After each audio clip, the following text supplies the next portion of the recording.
오늘 하나님 말씀은 느헤미야 3장 1절로 22절까지의 말씀입니다. 구약 성경 느헤미야 3장 1절에서 22절까지의 말씀. 그 가운데 오늘은 1절에서 5절까지 불편하지 않은 분들은 자리에 일어나서 함께 읽겠습니다. 느헤미야 3장 1절로 5절까지 같이 읽습니다. 대제사장 엘리야십이 동료 제사장들과 함께 나서서 양문을 만들어 하나님께 바치고 문짝을 제자리에 달았으며 한메아 망대와 하나넬 망대까지 성벽을 쌓아서 봉헌하였다. 그 다음은 여리고 사람들이 쌓았고 또 그 다음은 이므리의 아들인 삭굴이 쌓았다. 물고기 문은 하스나의 자손이 세웠다.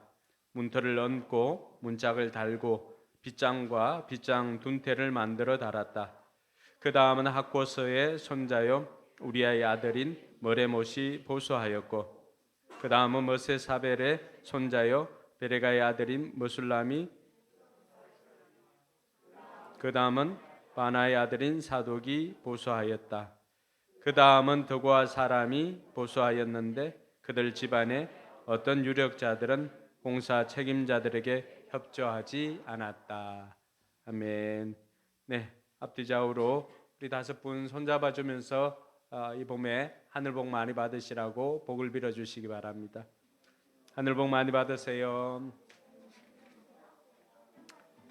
하늘 복 많이 받으세요. 하늘 복 많이 받으세요.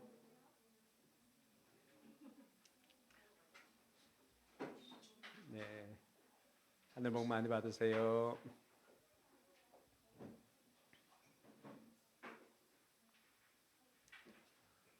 성경을 읽다 보면은 유달리 이름이 많이 나오는 곳이 있습니다.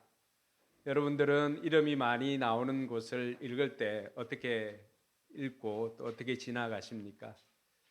대부분의 많은 사람들은 내가 입으로 읽기조차도 힘든 그 이름들을 차근차근 따라서 읽는 분도 있지만은 그렇지 않은 분들은 대략 눈으로 이렇게 지나가는 경우가 많이 있습니다.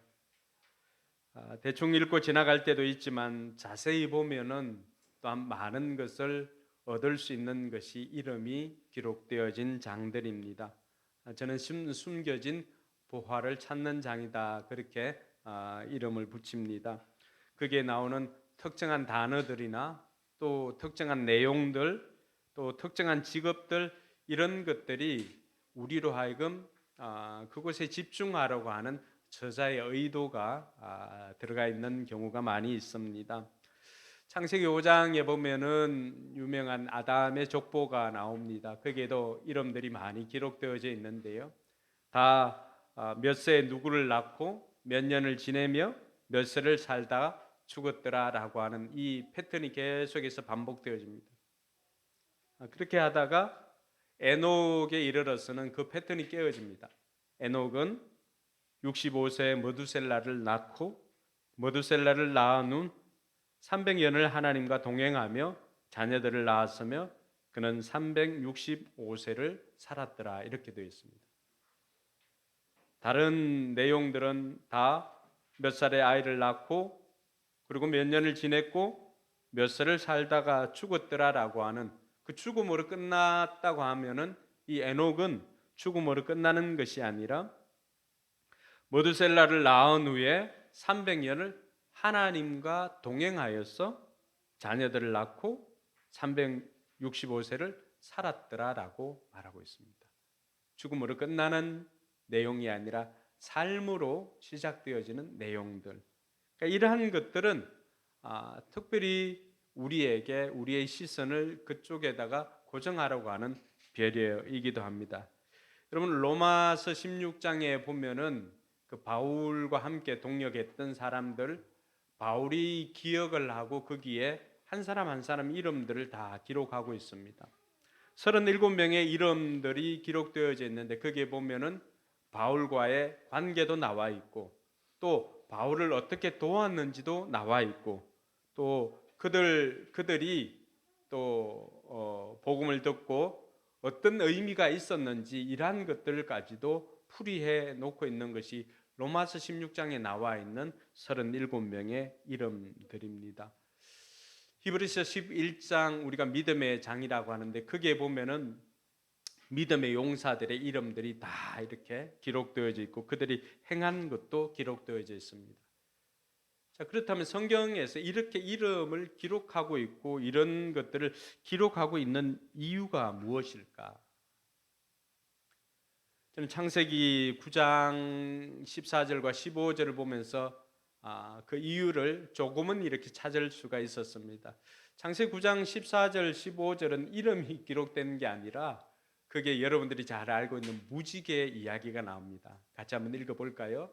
내가 구름을 일으켜서 땅을 덮을 때마다 무지개가 구름 사이에서 나타나면 나는 너희와 숨쉬는 모든 짐승 곧 살과 피가 있는 모든 것과 더불어 세운 그 언약을 기억하고 다시는 홍수를 일으켜서 살과 피가 있는 모든 것을 물로 멸하지 않겠다.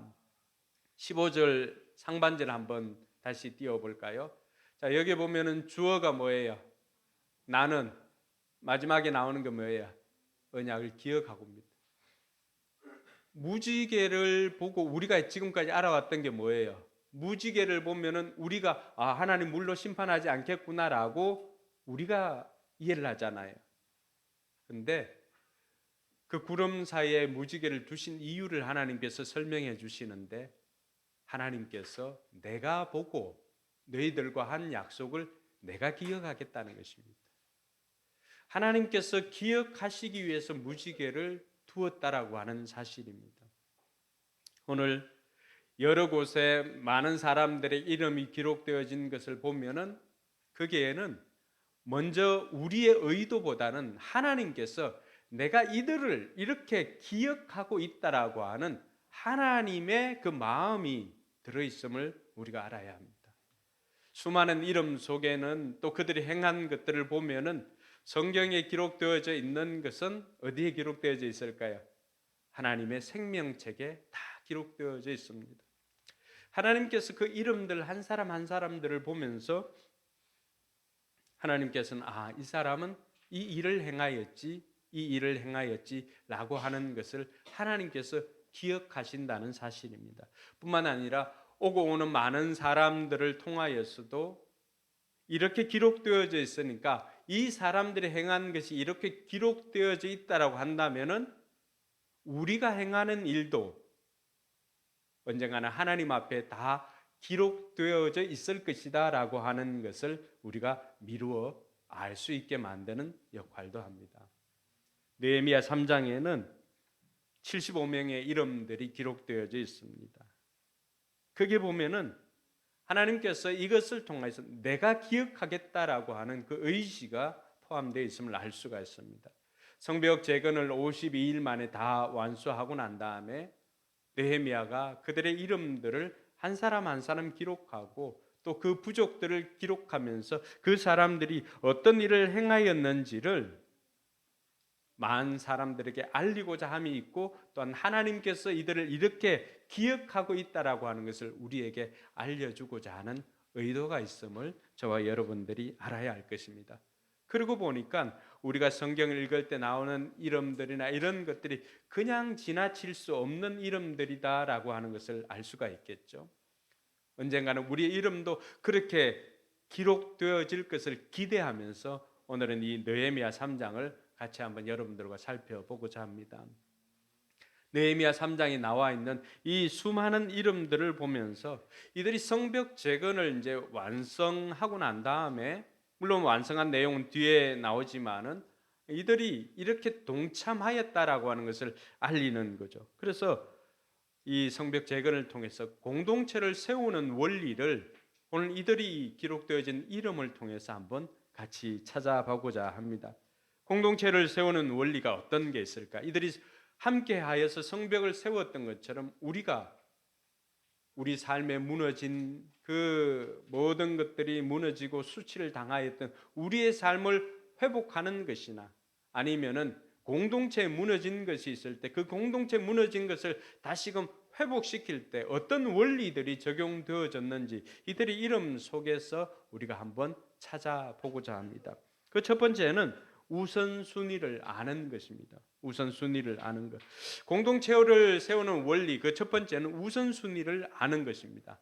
같이 한번 따라해 볼까요? 우선순위를 아는 것입니다. 그러면 1절에 보니까 대제사장 엘리야십이 동료 제사장들과 함께 나서서 양문을 만들어 하나님께 바치고 문짝을 제자리에 달았으며 한메아 망대와 하나님의 망대까지 성벽을 쌓아서 봉헌하였다는 내용이 나옵니다. 그러면 첫 삽을 어디에다 둘 것인가 라고 하는 것입니다. 스티븐 코비가 썼던 책 중에 유명한 책이 뭐가 있죠? 성공한 사람들의 7가지 습관이라고 하는 그 책이 있죠. 그리고 이어서 나온 베스트셀러가 소중한 것을 먼저 하라라고 하는 그 책이 나왔습니다. 여러분 여러 군데가 많이 있지만은 왜 예루살렘 성벽을 쌓는데 느헤미야는 제일 먼저 이 대제사장들을 통하여서 엘리야십을 통하여서 양문을 먼저 건축했을까요? 그리고 다른 곳에는 나오지 않고 있는데 그 양문을 건축하고 양문을 달고 난 다음에 이들은 뭐라고 고백을 합니까? 양문을 만들어 그냥 다루는 게 양문을 만들어서 성별에서 하나님께 바치고라고 하는 내용이 나옵니다. 제일 처음에 하는 것이 제일 중요한 것인데 느헤미야와 이들을 통해서 우리가 배우는 것은 제일 먼저 하는 것이 무엇인가? 이들은 양문을 쌓아서 구별해서 하나님께 드린 것입니다. 여러분 양문이 어떤 것일까요? 양문은 그들이 하나님 앞에 나아갈 때 그야말로 그 양문형 냉장고 이거 아니에요. sheep gate입니다. 양들 재물을 가지고 흠없는 재물들이 통과하는 출입하는 장소가 양문입니다. 양문을 제일 먼저 세웠다라고 하는 것은 이들이 뭘 하겠다는 것입니까? 그들이 하나님 앞에 나가는 재물을 가지고 나아가는 이 길을 제일 먼저 보수한 것은 우리가 하나님 앞에 예배하는 자로 이제는 살겠습니다라고 하는 그 고백이 들어가 있는 것입니다. 왜 양문이었을까요? 느헤미야가 와서 진단한 것이 무엇입니까? 3일 동안 골짜기를 돌아다니면서 자기가 탄 짐승 외에는 다닐 곳이 없을 정도로 무너진 처참하게 무너진 그 현실을 보면서 진단한 것이 무엇이었을까요? 이렇게 처참하게 무너진 것, 수치를 당하고 있는 것은 다른 것이 아니라 우리의 예배가 무너졌기 때문이다라고 하는 것을 느헤미야가 깨닫고 제일 먼저 손을 댄 것이 바로 이 예배를 회복하기 위한 양문을 건축하는 것입니다. 할렐루야. 무엇을 보면 알 수가 있을까요? 느헤미야 7장까지는 성벽 보수를 다 합니다. 성벽 보수를 다 하고 제사장들을 세우고 제일 먼저 성벽 보수를 하고 난 다음에 제일 먼저 한 일이 뭘까요? 예배를 드리기 위한 레위인들과 제사장들을 세우는 것입니다. 적재적소에 배치하는 것입니다. 그리고 나오는 8장에 보면 어떤 내용이 나올까요? 이들이 수문 앞 광장에 모여서 에스라를 초청해가지고 거기에서 부흥회를 합니다. 하나님 앞에 예배를 드림으로 이스라엘 백성, 새로운 이스라엘 백성들의 선포를 하는 것입니다. 처참하게 실패했던 이스라엘 백성, 예배가 무너져서 실패했던 이스라엘 백성이 아니라 그 무너진 기초를 다시 세우기 위해서 먼저 예배를 드림으로 하나님 앞에 나아가고자 하는 느헤미야와 이스라엘의 신앙 고백이 담겨져 있는 것입니다. 사랑하는 성도 여러분, 오늘 우리의 삶에 예배가 어떻게 되었는지 우리의 예배를 다시 한번 돌아볼 수 있기를 바랍니다. 마태복음 6장 33절에 너희는 먼저 그의 나라와 그의 의를 구하라고 했습니다. 그리하면 이 모든 것을 너에게 더하여 주시겠다고 약속했습니다. 여러분, 여기에도 하나님께서 우리에게 가르쳐 주시는 게 뭐가 있어요? 먼저 해야 될 것과 그리고 나중에 해야 할 것이 있는데 먼저는 뭘 하라고 하는 거예요? 하나님과의 관계를 회복하라는 것입니다. 마태복음 22장 37절과 39절에 보면은 크고 첫째 되는 계명이 무엇입니까? 라고 했을 때 같이 한번 읽어볼까요? 예수께서 그에게 말씀하셨다. 내 마음을 다하고 내 목숨을 다하고 내 뜻을 다하여 주 너의 하나님을 사랑하라 하였으니 이것이 가장 중요하고 어뜸되는 계명이다. 둘째 계명도 이것과 같은데 내 이웃을 내 몸과 같이 사랑하여라 한 것이다. 여러분 여기도 보면은 첫째 둘째는 뭐예요? 우선순위의 차이입니다. 먼저는 뭘 하라는 것입니까? 먼저는 하나님 사랑을 실천하라고 하는데 우리가 하나님 사랑을 가장 잘 실천할 수 있는 것이 뭡니까? 우리를 구원해 주신 하나님 앞에 나와서 그분 앞에 감사의 고백을 드리고 그분의 이름을 높이고 찬양하고 영광을 돌리는 예배인 줄 믿으시기 바랍니다. 그래서 수많은 인생들이 우리에게 보여주는 것, 성경에 나와 있는 수많은 인생들이 우리에게 보여주는 것은 예배의 성공자가 인생의 성공자고 예배의 실패자가 인생의 실패자인 것을 우리에게 가르쳐주고 있습니다. 여러분 예배 때 어디에 집중하고 있습니까? 여러분 몸은 여기 앉아 있지만 여러분 마음과 여러분 영혼이 어디를 향하고 있습니까? 우리가 찬양만 내 영혼 온전한 하나님께 향하여 내 마음 온전한 은혜를 향하여 바라보고 있는지 여러분 시선이 하나님께 포커싱 되어 있는지를 살펴보아야 합니다. 우리가 처음 알고 있는 예배의 실패의 장면이 성경에 어디에 나옵니까? 가인과 아벨을 보면은 아벨은 어디에다 포커스를 맞추었어요? 하나님께 포커스를 맞추었습니다. 재물 아니에요. 하나님께 포커스를 맞추었습니다. 그래서 하나님께 포커스를 맞추니까 그에 합당한 예물을 준비해서 하나님 앞에 나아가는 것입니다. 하나님께서 아벨도 받고 그가 드린 예물도 하나님께서 받으셨던 것입니다. 가인은 어디에 포커스를 맞춥니까? 예배드리는 그 시간에 하나님께 집중하기보다는 예배드리고 있는 아벨의 제물에 포커스를 맞추니까 어떻게 합니까? 그 순간에도 하나님께 은혜를 받고 하나님께 나아가는 그 순간에도 하나님을 찬양하기보다는 나와 다른 예물을 가지고 나왔던 그 아벨과 비교해서 원망하고 불평하는 그 모습을 보는 것입니다. 예배를 드렸어요. 그러나 그 마음이 떠났던 그 예배자는 그 다음에 삶에서 어떤 삶을 삽니까?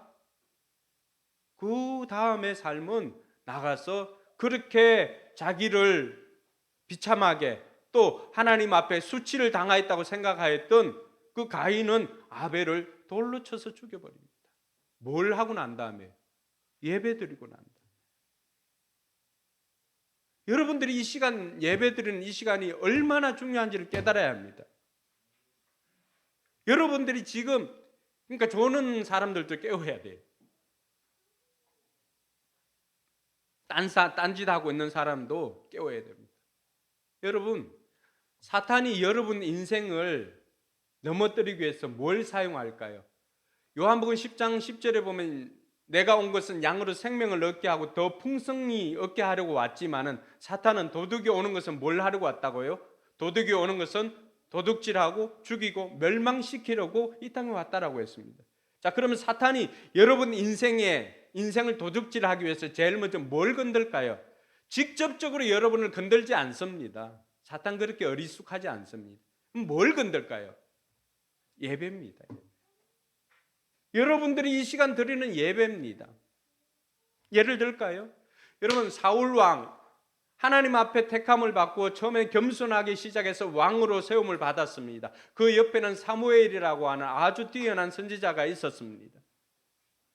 어느 날 마음이 급해진 사울이 하나님 앞에 제사를 드려야 되는데 사무엘 선지자가 오지를 않습니다. 그 순간에 여러분은 어떻게 해야 됐을까요? 사울은 계속해서 하나님을 바라보며 하나님께 집중하면서 하나님 앞에 나아갈 마음의 준비를 해야 됩니다. 근데 그 순간에 사울의 마음에 사울의 눈 속에 들어온 게 뭘까요? 사람들이 들어온 겁니다. 사람들을 의식합니다. 그러니까 그 승리에 도취되어서 자기가 한 게 뭘까요? 사무엘 대신에 자기가 하나님 앞에 나아가서 예배를 집전합니다. 성경은 뭐라고 말할까요? 성경은 그것으로 인하여서 하나님께서 사울을 버렸다라고 말하고 있습니다. 여러분, 버려진 사울의 비참함을 여러분 알지 않습니까? 사울이 버려지고 난 다음에 어떻게, 하나님께 버려지고 난 다음에 어떻게 살았습니까? 그 영혼이 잠을 이룰 수 없을 정도로 다윗이 비파와 수금을 타서 그 마음을 힐링시켜 주지 않으면 잠을 잘 수 없을 정도로 불면증에 시달립니다. 온갖 이명에 시달렸고요. 심지어는 어떻게 합니까? 다윗을 보고는 선망정상도 있는 거죠. 창을 가지고 다윗에게 던집니다. 사람들이 그냥 사울은 천천히요, 다윗은 만만이라고 하는 그 이야기를 들으니까 어떻게 합니까? 꼭지가 돌아버리는 것입니다. 그러니까 그때부터 시작해서 다윗을 죽이려고 하는 그 모든 것으로 자신의 인생을 마무리합니다. 여러분, 통합 챔피언이 아니라 통합 왕입니다. 초대 왕입니다. 얼마나 중요한 위치입니까? 그런데 그가 하나님 앞에 버려진 것은 어느 때부터입니까? 하나님 앞에 예배를 망쳤을 때부터입니다. 오늘 여러분들이 드리는 예배, 저는 여기 있으면 어떻게 예배 드리는가 볼 수 있지 않습니까? 누가 조만간에 사탄의 밥이 될 거를 여기서 보면 다 보입니다.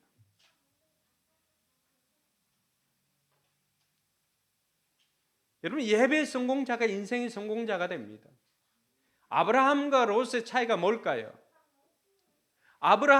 여러분 성경을 읽다 보면 아브라함에 대한 내용들을 읽는데 그 아브라함에서 내용에서 가장 많이 나오는 게 뭘까요? 아브라함은 가는 곳마다 뭘 했다고요? 제단을 쌓아서 하나님 앞에 예배하는 예배자의 삶을 살았습니다. 그와 함께 했던 롯, 아브라함을 보면서도 여러분 같이 지냈던 롯은 어떻게 살았습니까? 그의 인생에 하나님 앞에 제단을 잡고 예배했다는 인생이 있습니까? 그 구절이 있습니까? 없습니다. 그러니까 롯은 어떻게 살았습니까? 소돔과 고모라가 불덩이가 되는 그 순간에 아브라함의 중보 기도로 롯이 살아나지 않습니까?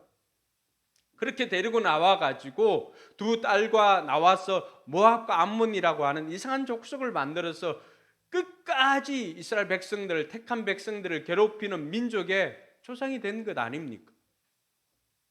뭐가 실패한 거예요? 하나님 앞에 예배하는 인생과 예배하지 않는 인생의 극단적인 면을 하나님께서 우리에게 보여주는 것입니다.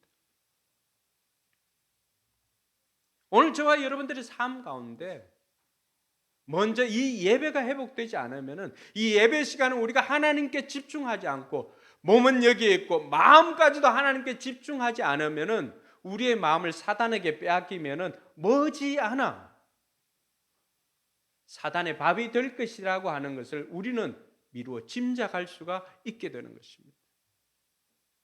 그래서 예배 시간은 그냥 앉아서 하나님의 말씀 듣고 그냥 박수치고 또 찬양하면서 하나님 앞에 노래하는 그 시간만이 아니라 이 예배 시간이야말로 진정한 여러분이 힘을 얻는 시간인 줄 믿으시기 바랍니다.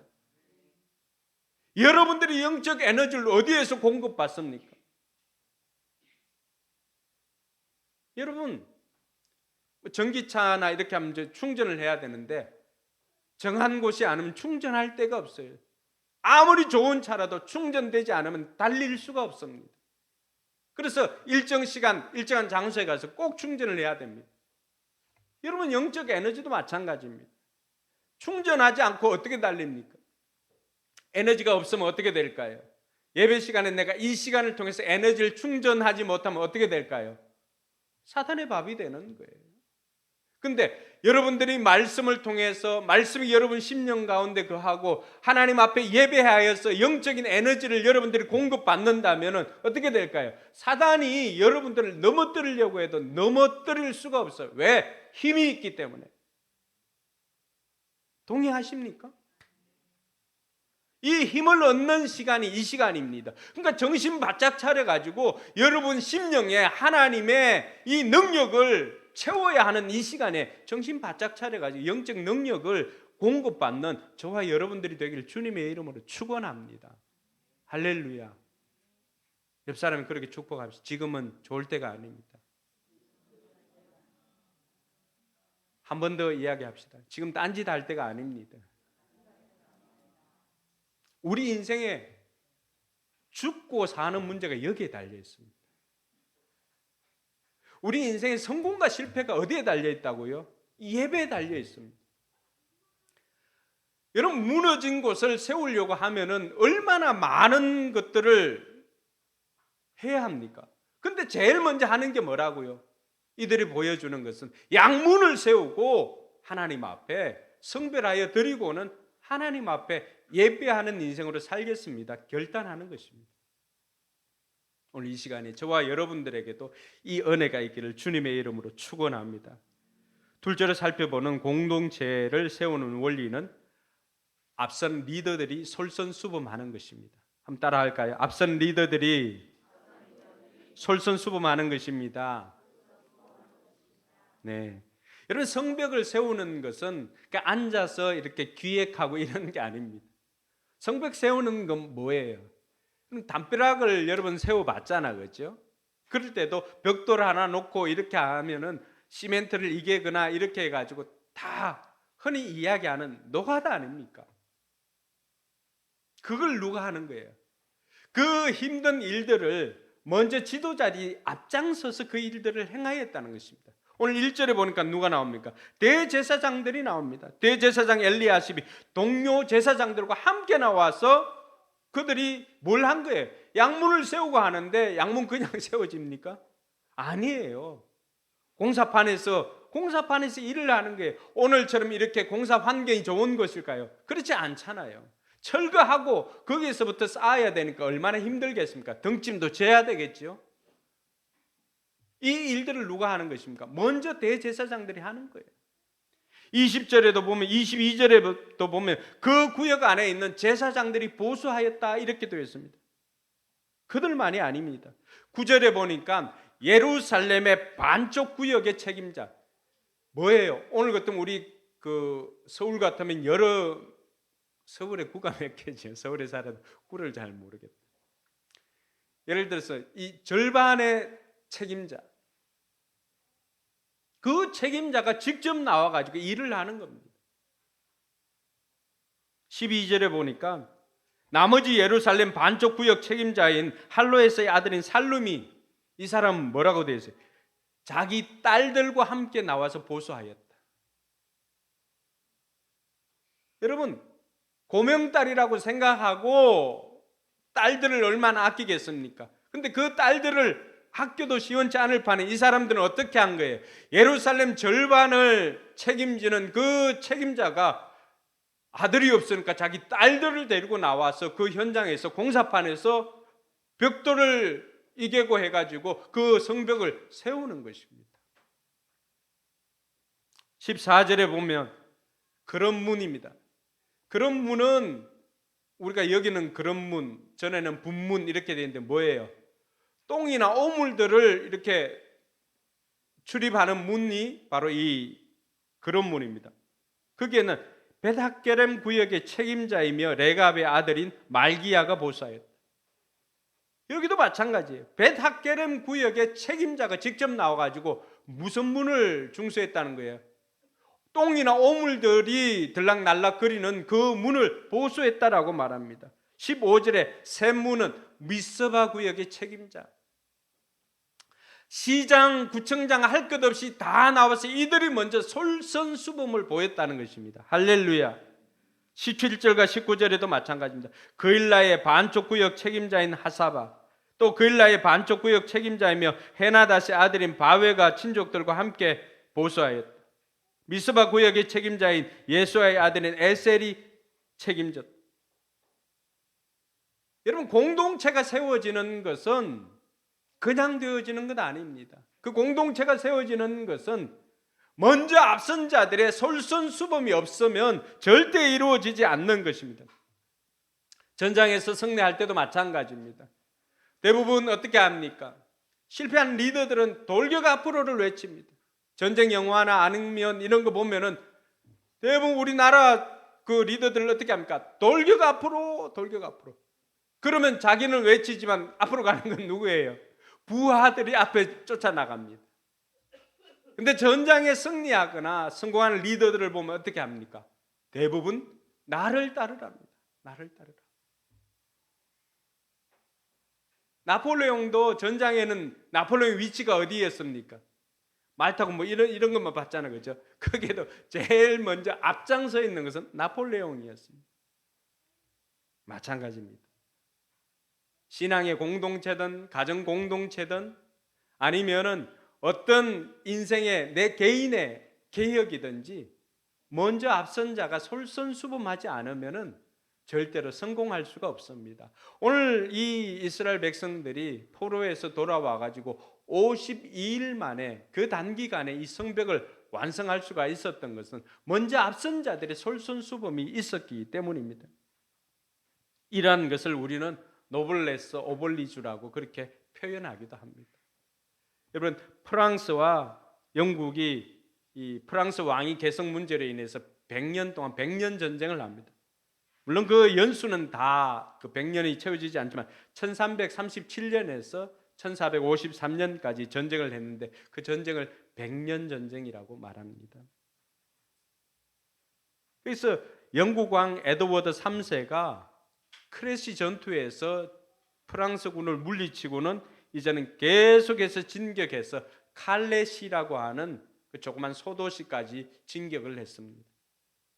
칼레시 사람들이 11개월 동안이나 버티다가 더 이상 식량이나 이런 것들이 공급되지 않고는 결국에는 영국 왕 에드워드 3세 항복을 선언합니다. 그때 항복하려고 가는 사절단이 가서 에드워드 3세를 만나고는 우리가 항복할 테니까 전쟁을 그칩시다라고 이야기를 합니다. 그때 이 항복 사절단이 다른 것은 몰라도 우리 어린 아이들과 주민들만은 살려달라고 간청을 하였습니다. 그때 에드워드 3세가 어떤 제안을 하냐 그러면 한 가지 제안을 합니다. 뭐냐 그러면은 칼레의 높은 지위에 있는 6사람, 우리가 정복을 했지만 전쟁을 시작한 것은 너희들이니까 너희가 응당 책임을 져야 되니까 시민 6명이 맨발에 속옷만을 걸치고는 목에 밧줄을 감고 키를 가지고 성문 열쇠를 가지고 나와서 성 밖으로 나와서 열쇠를 바치라고 하는 것입니다. 그 순간 아무도 나서지 않았습니다.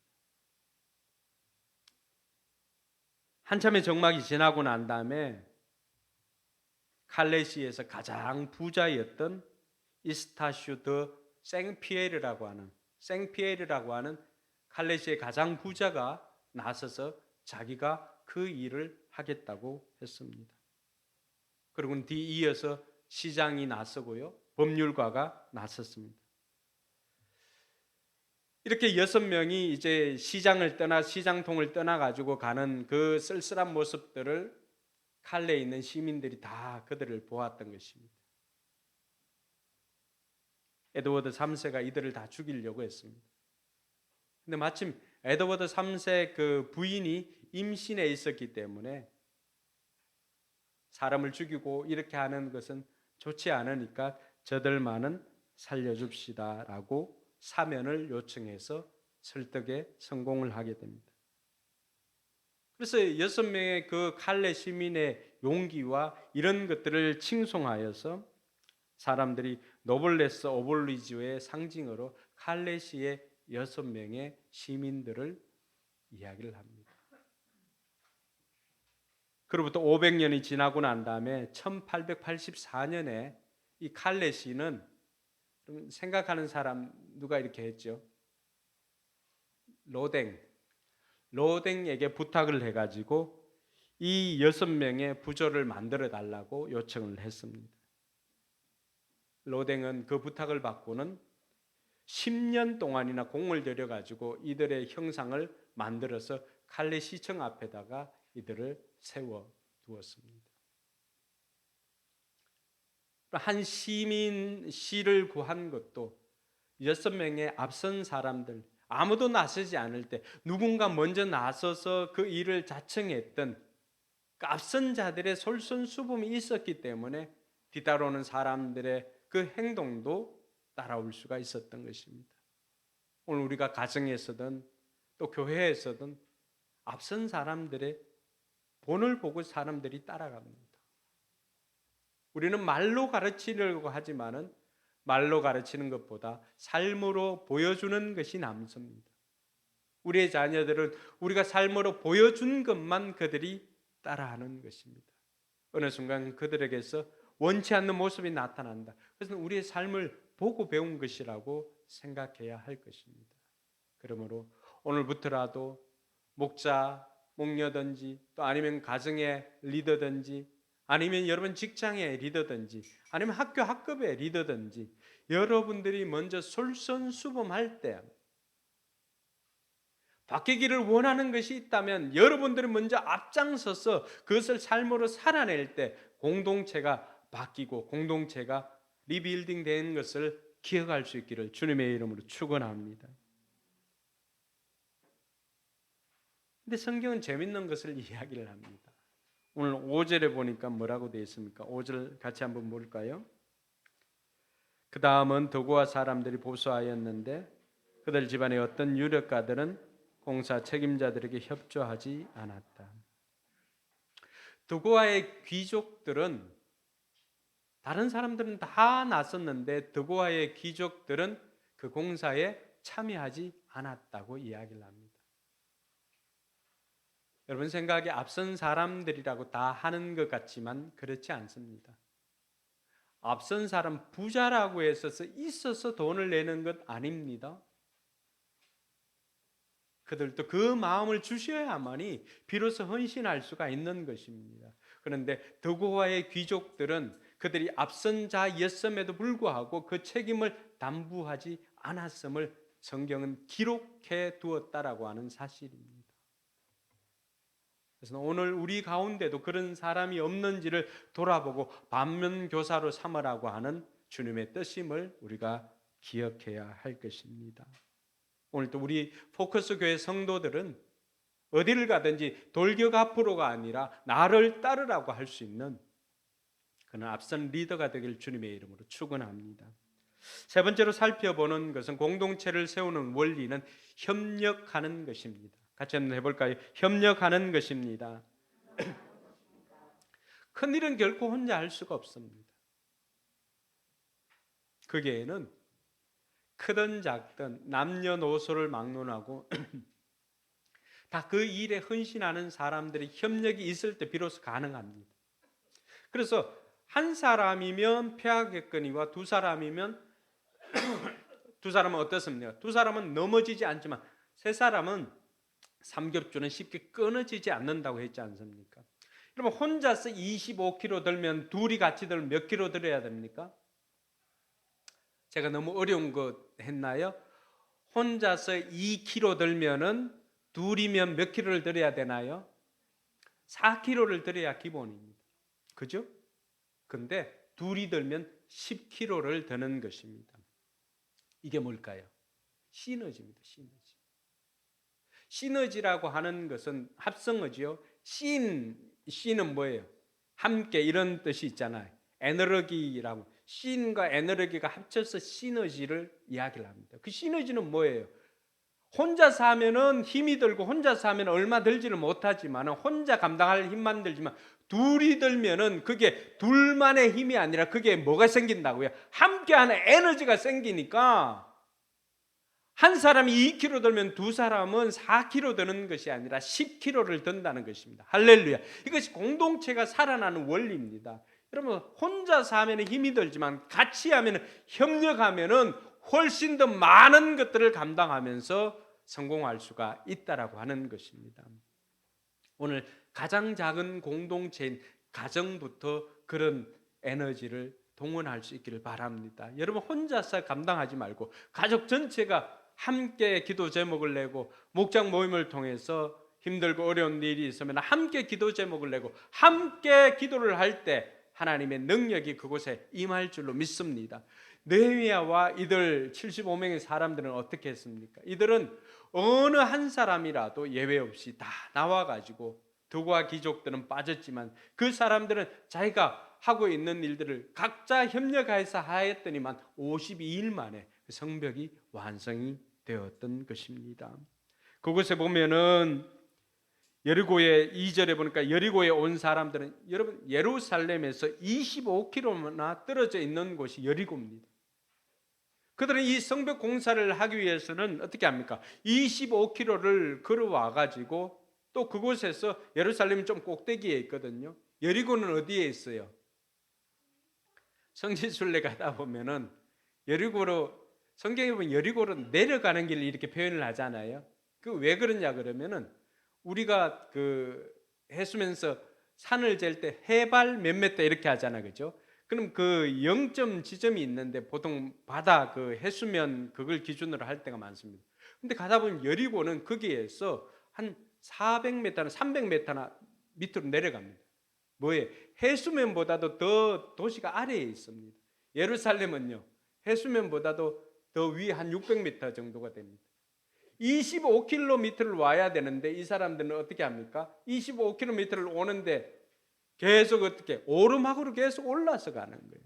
그렇게 먼 곳에서까지 와서 하는 거예요. 그 다음에 나는 드고야 사람들 18km 떨어졌습니다. 기도원 15km, 16km나 떨어져 있습니다.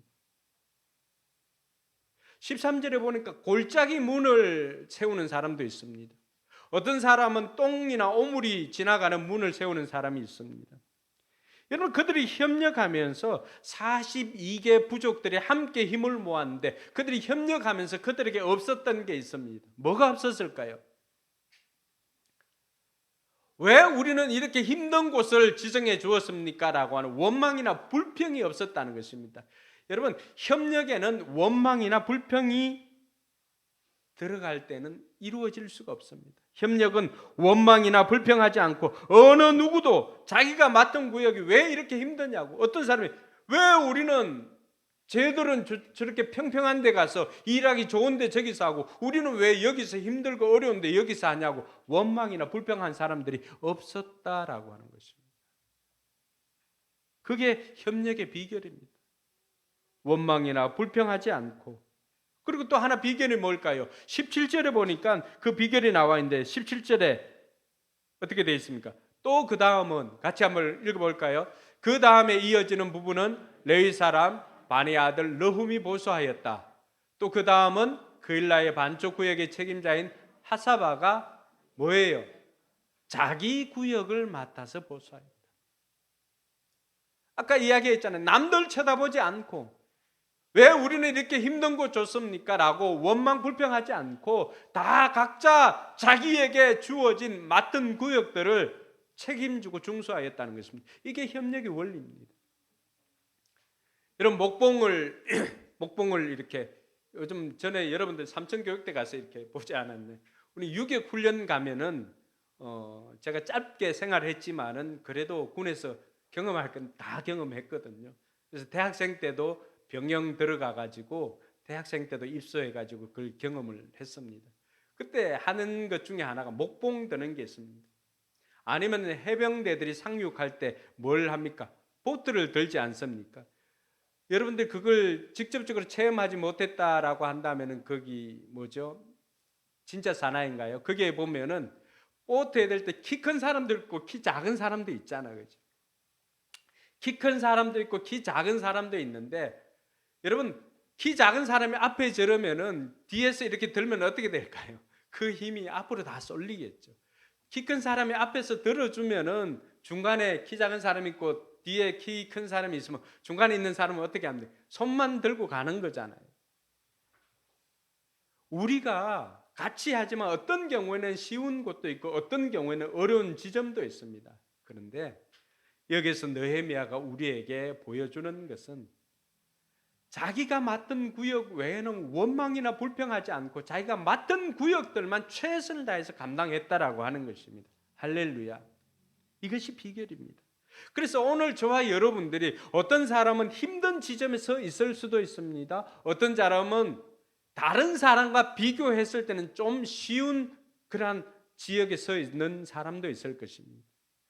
삶의 형편들은 다 다르다 할지라도 내가 서 있는 그 자리가 내 사명지인 것을 믿으시기 바랍니다. 어떤 사람들은 골짜기 문에 서 있었고요.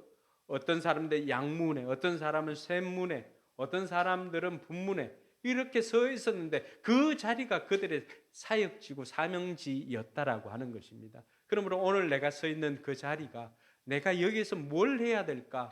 하나님께서 그곳에서 내가 해야 할 일들을 감당하라고 그곳에 우리를 세워주신 줄 믿으시기 바랍니다. 그래서 그곳에서 최선을 다해서 감당할 때 비로소 우리는 52일 만에 완공된 것처럼 공동체가 아름답게 세워지는 것을 경험하게 될 것입니다. 마지막으로 저와 여러분들이 살펴볼 공동체를 세우는 원리 네 번째는 특별한 헌신이 필요하다라고 하는 것입니다. 여러분, 특별한 일에는 누군가의 특별한 헌신이 필요합니다. 우리가 은혜를 경험할 때도 마찬가지였죠. 예전에는 수련회나 이런 거 갔다 오면은 여름에 중고등부 수련회나 이런 데 갔다 오면 꼭 한 사람씩 이렇게 튀는 아이 슈퍼스타들이 나옵니다. 은혜를 받아가지고 방방 뜨는 아이들이 한 3개월 가든지 6개월간 많이 가는 거죠. 그런 아이들이 꼭 나옵니다. 근데 놀랍게도 하나님께서 그런 아이들을 통하여서 또 역사하고 그 아이들이 나중에 또 하나님 나라의 일들을 크게 감당하는 것을 보게 됩니다. 오늘 느헤미야 3장에는 숨은 그러한 진주와 같은 사람들이 많이 나옵니다. 30절에 보니까 셀레마의 아들인 하나냐와 살랍의 여섯째 아들인 한운이 보수하였다. 여러분, 여기에 여섯째 아들을 둔 이유가 뭘까요? 첫째 아들, 둘째, 셋째, 넷째, 다섯째 어디 간 거예요? 아마 거의 막내가 아니었을까 싶습니다. 그 아버지가 봤을 때도 위 아이들이 다 사망을 했는지 그 이유는 모릅니다. 그렇지만은 그 가운데에도 이 여섯째 아들인 한운이 함께 보수하였다라고 하는 것입니다. 여러분, 사무엘 선지자를 통해서 이스라엘의 왕으로 세움 받을 때 기름 부음을 받기 전에 여러분 7명의 그 이세의 아들들이 다 모였지만은 다윗의 마지막 막내 아들 이세의 아들 다윗은 어디에 있었습니까? 목동으로 있었지요. 목동으로.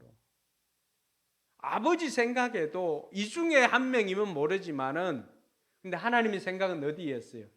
막내였던 다윗이 하나님의 부름을 받습니다. 오늘 저와 여러분들이 첫째, 둘째, 셋째 우리가 약하고 이런 게 아닙니다.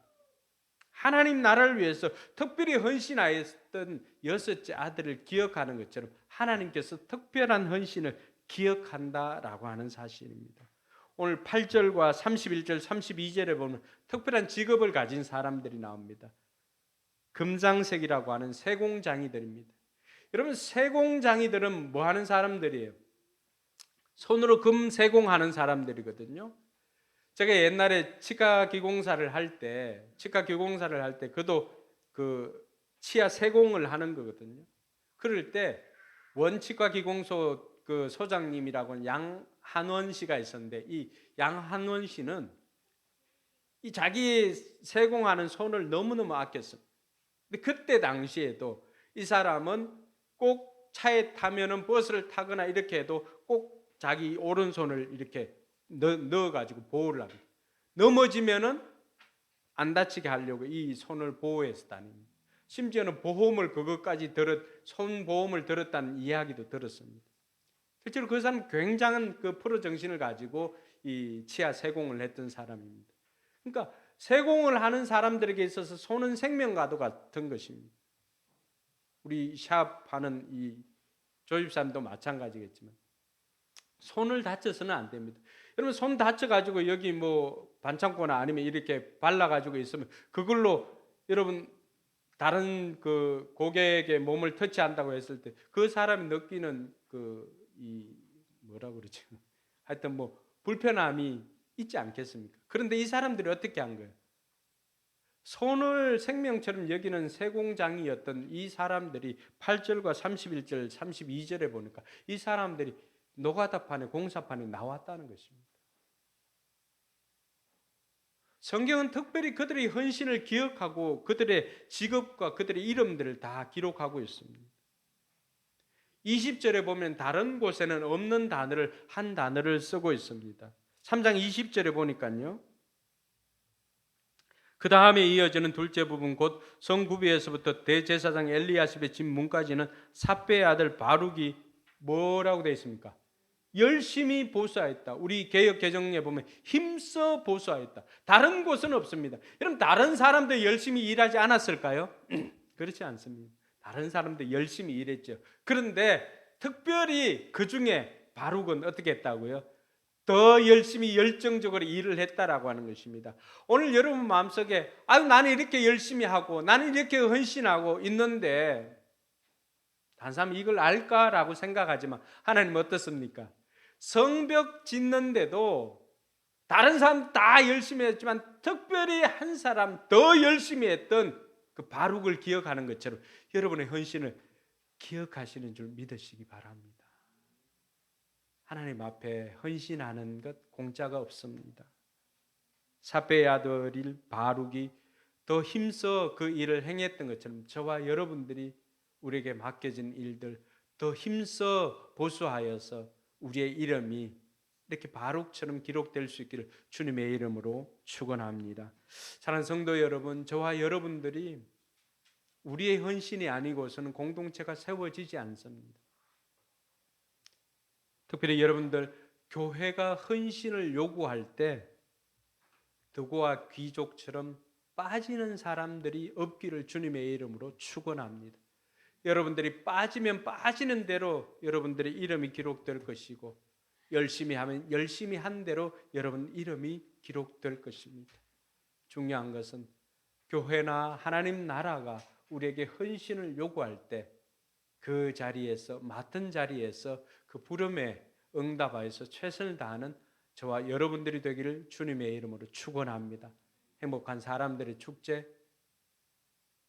다른 사람들만의 축제가 아니라 그 축제가 내가 되도록 내가 작정한 VIP를 섬기고 내가 있는 그 자리에서 VIP에게 문자 한 통 보내고 이렇게 하여서 이번만큼은 나로 인해서 그 빈 공간이 생기지 않도록 책임감을 가지고 내가 맡은 그 부분에서는 한 영혼이라도 주님 앞에 데리고 와서 그 다음에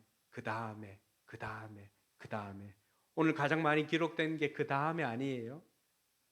우리의 전도의 벽돌들이 재욱이 다음에 유진이 다음에 권사님 이렇게 그 다음에 빈 공간이 생기지 않고 벽돌 한 장 한 장들이 다 세워져서 성벽과도 같은 전도의 귀한 열매를 맺는 저와 여러분들이 되기를 주님의 이름으로 축원합니다. 기도하겠습니다.